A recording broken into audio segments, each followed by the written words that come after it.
हाँ जी, तो इन 4 टॉपिक्स में से हम स्टार्ट करते हैं अभी। और first of all, what are arithmetic operators. ये 3 सेट ऑफ ऑपरेटर्स हैं जो प्रोग्रामिंग में बार-बार यूज होते हैं।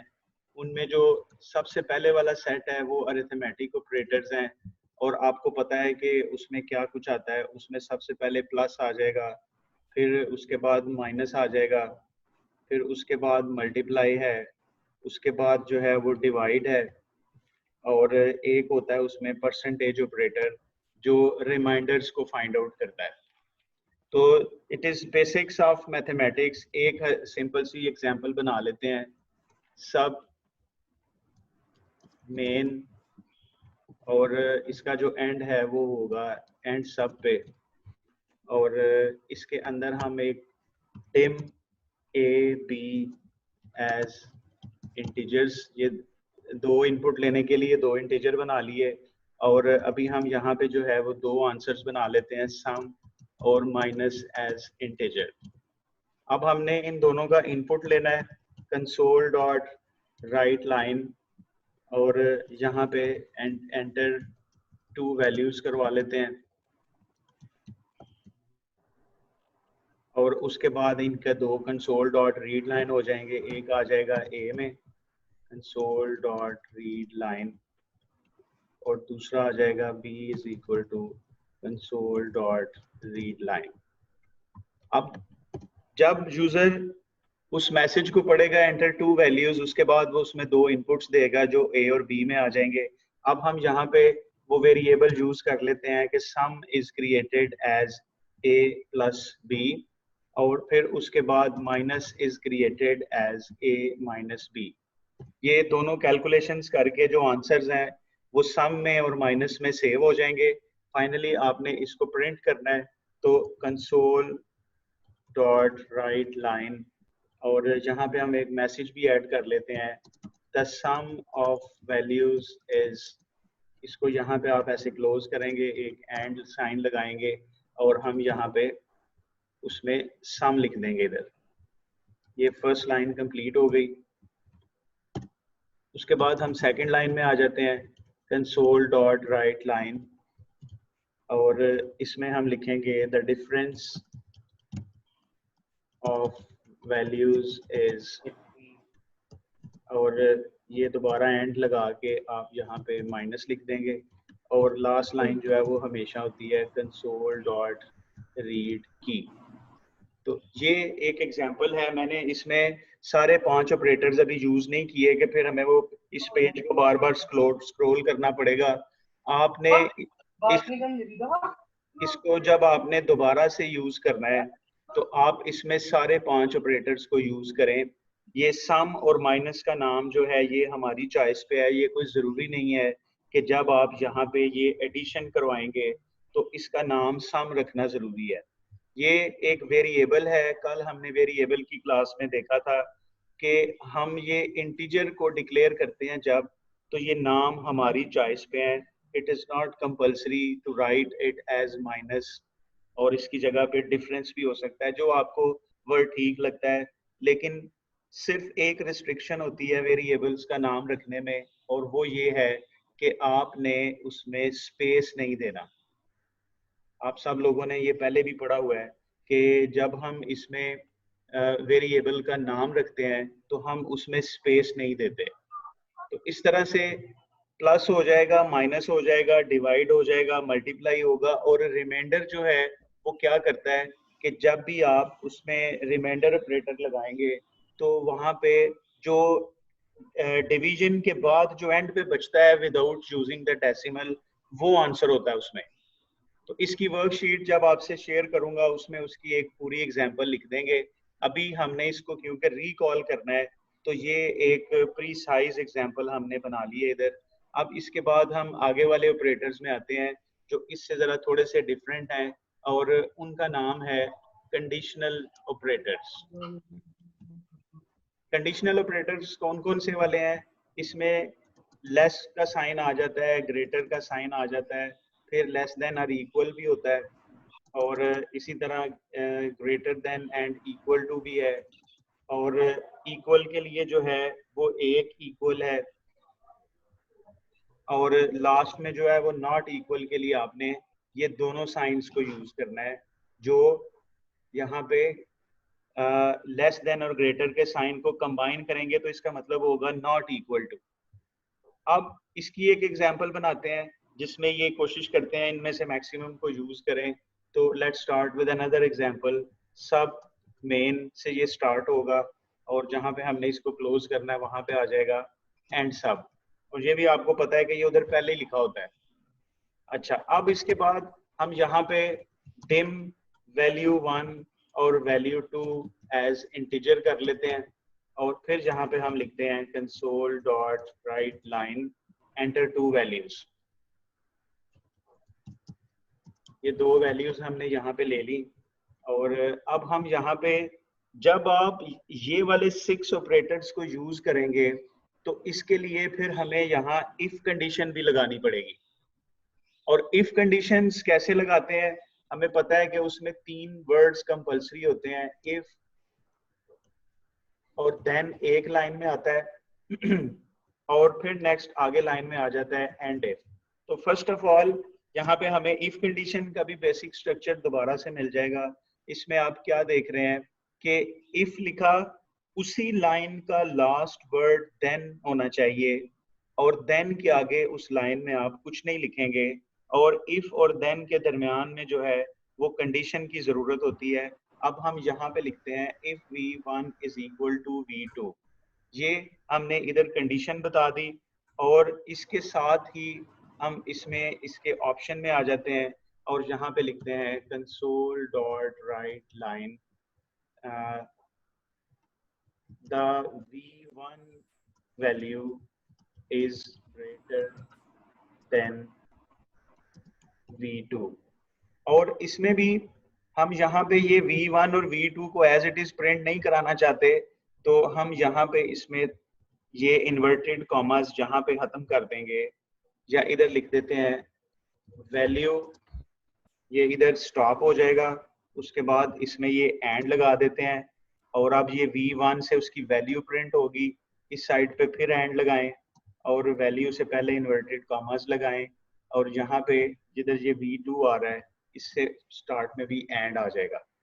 अब ये थोड़ा सा दोबारा से रिकॉल करने वाला फंक्शन है। मैं जरा फॉन्ट कलर चेंज करता हूँ ताकि आपको प्रॉपरली नजर आ जाए। अभी ये एक एंड यहाँ पे लगाया है, उसके बाद इस कितने एंड इधर यूज हुए हैं, मुझे यहाँ पे टोटल 3 टाइम्स एंड ऑपरेटर नजर आ रहा है। अब ये आपको नजर आएगा कि जब आपका एक स्ट्रिंग खत्म हो जाता है और आप वेरिएबल वैल्यू प्रिंट कराने लगे हैं, तो दोनों यानी स्ट्रिंग और वेरिएबल के दरमियान में एंड लगाना है। फिर अब अगर आपने 10 लिखा हुआ है तो इधर 10 आ जाएगा v1 की जगह पे।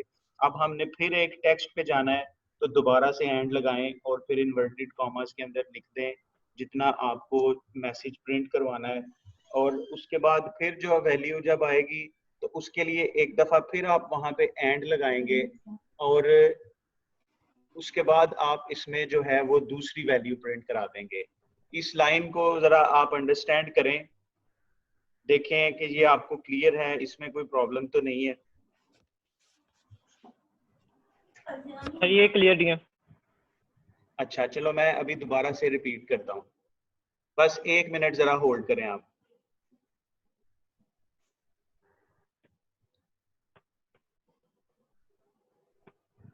आप देखो ना उसमें जब आपने एक स्ट्रिंग लिखा है, आपने लिखा है द फर्स्ट वैल्यू इज, इसकी दोनों साइड पे इन्वर्टेड कॉमा लगा लें। आगे हम अगर एंड लगा के v1 लिखते हैं तो आपको पता है कि फर्स्ट वैल्यू जो है वो प्रिंट हो जाती है। इतना तो क्लियर है ना आशिफ? जी। अच्छा, अब उसमें अगर मैंने लिखा है कि वैल्यू 1 10, तो अब उसके बाद मैंने इस स्टेटमेंट को अभी और आगे कंटिन्यू करना है, तो फिर मैं क्या करूंगा, मैं फिर एक एंड ऑपरेटर लगाऊंगा और उसके बाद मैं इन्वर्टेड कॉमास में लिख दूंगा and the second value is, तो ये भी उसी लाइन के साथ ऐड हो जाएगा। अब उसके बाद मैंने सेकंड वैल्यू को भी प्रिंट करवाना है, तो मैं उसके बाद फिर एक एंड लगा के तो मैं उसके आगे जो है वो वैल्यू V2 प्रिंट करवा दूंगा तो वो वहां पे फिर प्रिंट हो जाएगी। इस तरह ये चलता रहेगा। क्लियर हो गया ये अब? जी सर। अच्छा, मैं दोबारा अभी वर्ड के पेज पे आता हूँ, बस जरा एक सेकंड होल्ड करना।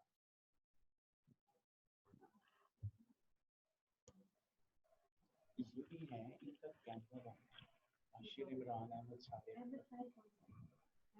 हाँ जी,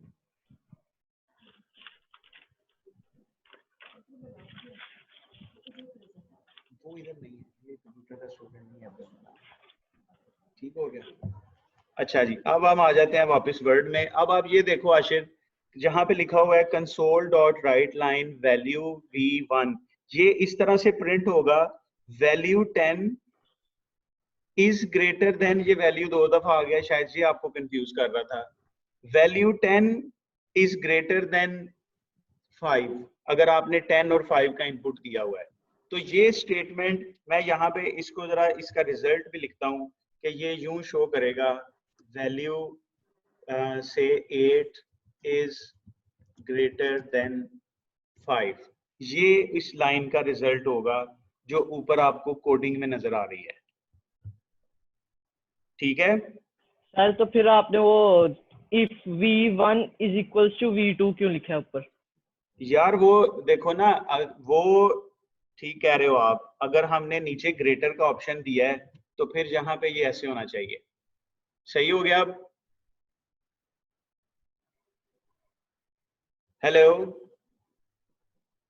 ये देखो अब ये वो अयान सही कह रहा है कि जब हमने इधर ग्रेटर नीचे यूज किया है तो फिर ऊपर कंडीशन जी भी तो सर। ग्रेटर वाली होनी चाहिए। ये अब ये वाला सेक्शन इसका बिल्कुल ठीक हो गया। ये मैं अभी रिजल्ट यहाँ से रिमूव कर देता हूँ और मैं इसको इधर से कॉपी करता हूँ ऐसे, और अभी हम कंडीशन बदलेंगे। अब जरा टाइपिंग एफर्ट थोड़ी कम हो जाएगी। अब ये देखो, ये दोबारा इफ में आ गए, हम यहाँ पे लिखते हैं if v1 is less than v2, और यहाँ पे भी हम लिख लेते हैं value v1 is lesser than the value v2। तो अब ये दूसरे ऑपरेटर को भी हमने इधर इंक्लूड कर लिया, और इधर आपको पता है ये इफ नहीं आएगा, अब एल्स इफ आएगा। ये समझ में आया अयान और आशिर? जी सर। चलो ठीक हो गया। अब हमारा एक सीक्वेंस सेट हो गया इसमें। अब हम इसी सीक्वेंस को कंटिन्यू करते हैं। ये लेस देन भी ले लिया, ग्रेटर देन भी ले लिया। अब हम यहाँ से थर्ड ऑप्शन लेते हैं और इसमें इसको कॉपी करके ये दोबारा पेस्ट करा दिया इधर, और यहाँ पे आके ये थर्ड ऑप्शन में अब हम इधर इक्वल कर लेते हैं कि अगर else if v1 is equal to v2 then console dot write line the value v1। अब ये जो लेसर है इसकी जगह पे यहाँ पे इक्वल आ जाएगा। तो ये तीसरा ऑप्शन हो गया, ग्रेटर भी है लेसर भी है। अब हम नॉट इक्वल टू में आ जाते हैं, तो या उससे पहले इसको अभी 4 के बाद ही हम वाइंड अप कर लेते हैं। तो ये 4 टाइम मैंने इसको पेस्ट करवाया है, और मैं यहाँ पे ये भी लिखता हूँ।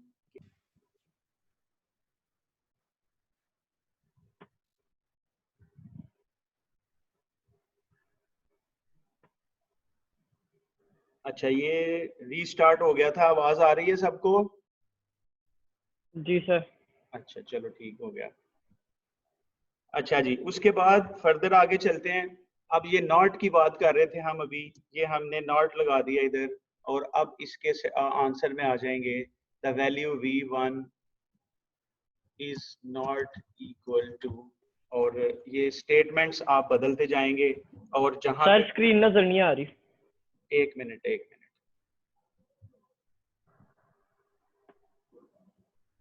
मैं अभी चेक करता हूँ, एक सेकेंड। अच्छा जी, अब नजर आ रही है?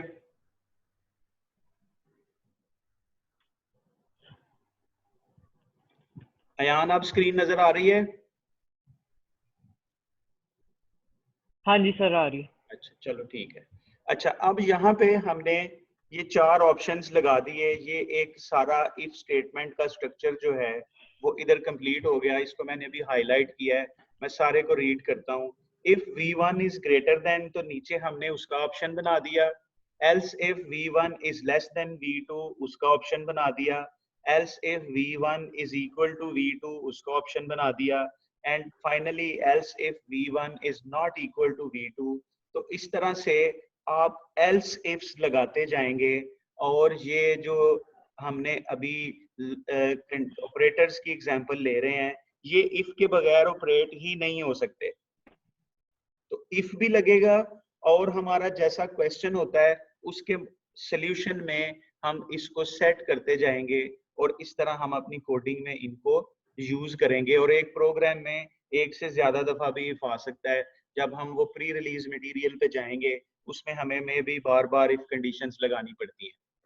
तो ये आपके सेकंड सेट ऑफ ऑपरेटर्स हो गया। अब इसी एग्जांपल को थोड़ा शॉर्ट करते हैं और इसमें हम थर्ड ऑपरेटर लगाएंगे।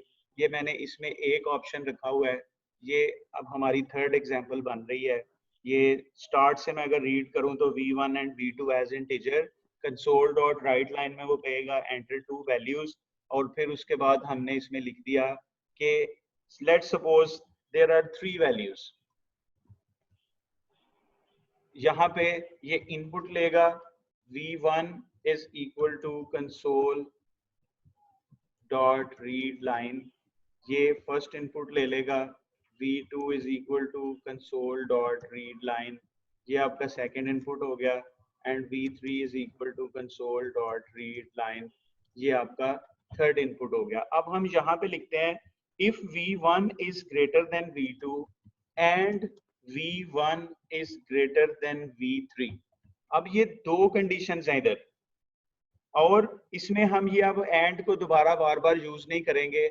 एक सिंपल रिजल्ट बना लेते हैं कि v1 या first value is the largest one, ये आंसर हमें दे दे, जो एक सीधा सीधा आउटपुट है।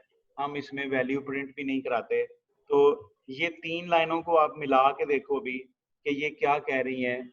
इट इज वेरी सिंपल कि if v1 is greater than v2 and v1 is greater than v3, इसका मतलब है फिर सबसे बड़ी वैल्यू तो v1 है। और इस केस में वो हमें लिख के ये रिजल्ट शो कर दे that the first value is the largest one. ये एंड का मतलब ये है कि इसकी दोनों तरफ आपने एक एक कंडीशन देनी है, और दोनों कंडीशंस का ट्रू होना जो है वो जरूरी है। अगर इनमें से एक कंडीशन ट्रू हो जाती है, एक फॉल्स हो जाती है, फिर वो इसके इफ को छोड़ के उसके एल्स में चला जाएगा, और वो वहां पे लिखेगा console dot write line all 3 value, या the value from first input is not largest। कि अब आपने जो पहला इनपुट दिया था ना वो बड़ी नहीं है, क्योंकि या तो वो v1 से छोटी हो गई है या वो v3 से छोटी हो गई है। तो इसलिए ये भी जरा याद कर लें कि if the condition is not true then we go into the else part of our coding। तो फिर वो इसको ऊपर वाले को एग्जीक्यूट नहीं करेगा, फिर वो सेकंड में आ जाएगा। अभी हमारा जो पॉइंट ऑफ डिस्कशन है वो ये ऑपरेटर है एंड। अभी मैं इसको जरा हाईलाइट कर देता हूँ, ये इसका कलर चेंज कर लेते हैं, इसको बोल्ड कर लिया। इस एंड की हम डिस्कशन कर रहे हैं कि इसकी दोनों साइड पे कंडीशन का ट्रू होना जरूरी है। फर्ज किया कि अगर हमारे पास 4 वैल्यूज थी तो ये मल्टीपल टाइम्स भी रिपीट हो सकता है। हम यहाँ पे लिखते हैं कि if v1 is greater than v4। तो अब इन तीनों कंडीशन का ट्रू होना जो है वो रिजल्ट बनाएगा। तो एक लाइन में एक से ज्यादा दफा भी ये वाला ऑपरेटर जो है ये आ सकता है। अब आप ये देखो, इसमें 2 दफा एंड यूज किया है, और इसके इनके सराउंडिंग्स में टोटल 3 कंडीशंस हैं। इन तीनों कंडीशन का ट्रू होना अब जरूरी हो गया है। अगर हम दूसरे ऑपरेटर पे जाएं तो वो होता है और ऑपरेटर। इधर भी और लगा देते हैं, इधर भी और लगा देते हैं।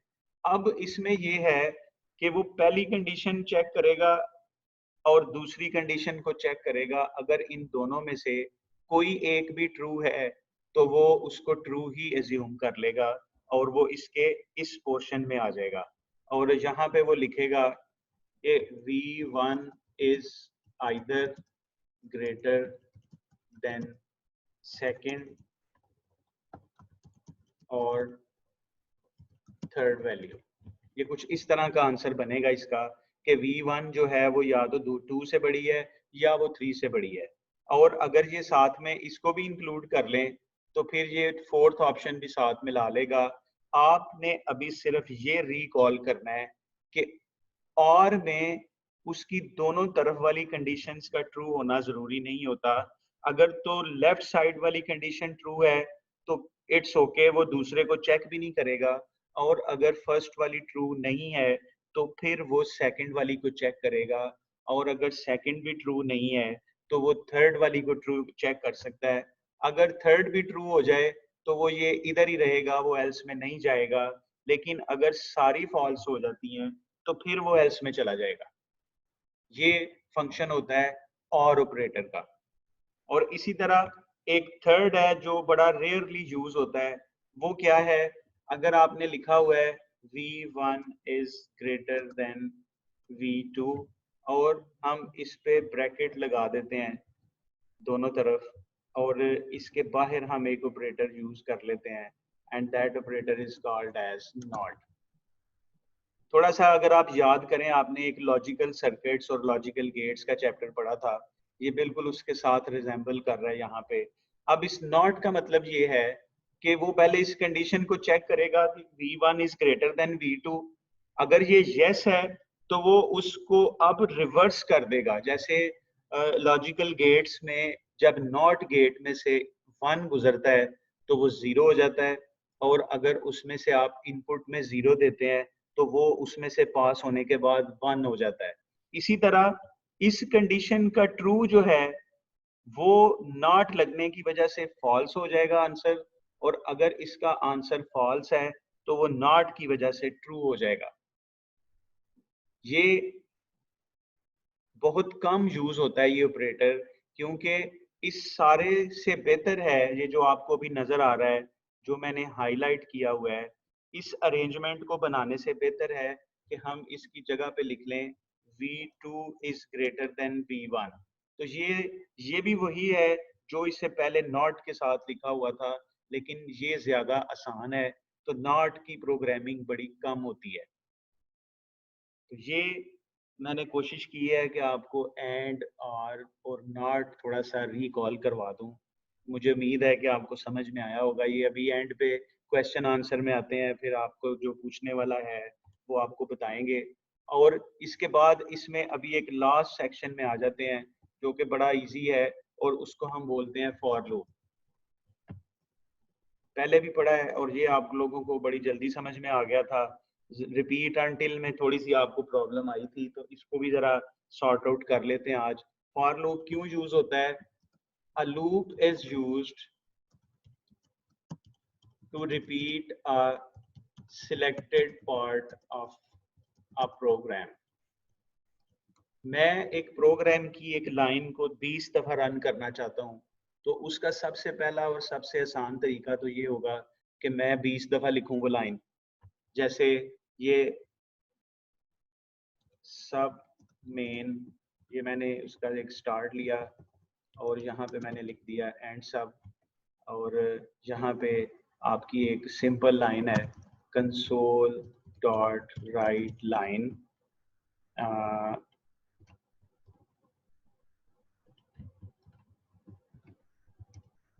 Welcome to online classroom.